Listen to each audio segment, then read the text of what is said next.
Kryetari i Partisë Demokratike Sali Berisha zhvilloi këtë të premte një takim me ekspertët në departamentet e burimeve natyrore, ekonomisë, financave, bujqësisë dhe çështjeve sociale. Në fokus të takimit ishte rritja e çmimit të naftës. Berisha u shpreh se Shqipëria ka çmimin e naftës më të lartë në botë krahasuar me fuqinë blerëse. Sipas tij, 60% të çmimit për çdo litër e merr qeveria.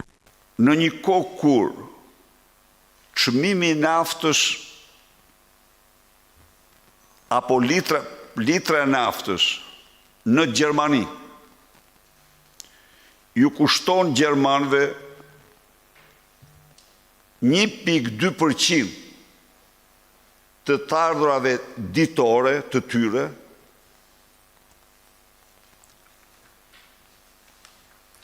ju kushton zviceraanëve rreth 1% të ardhurave ditore, shqiptarëve u kushton 7 herë më shumë. Në qoftë se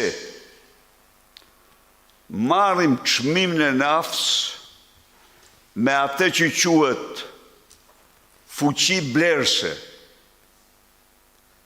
çmimi i naftës në Shqipëri është absolut më i larti në Europë dhe në botë.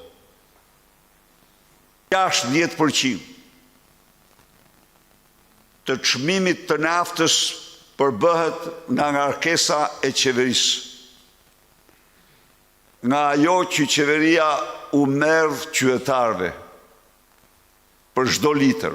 Më tej Kryedemokrati akuzoi kryeministrin Rama pasi sipas tij po krijon kompani shtetërore nafte për të marrë pjesën e tij. Ky njeri që përdori për kaq vite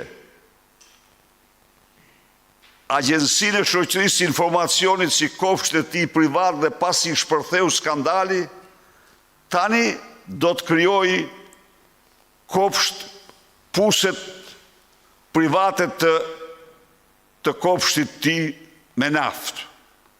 Tani do të fusë duart e zeza të tij në importin e naftës.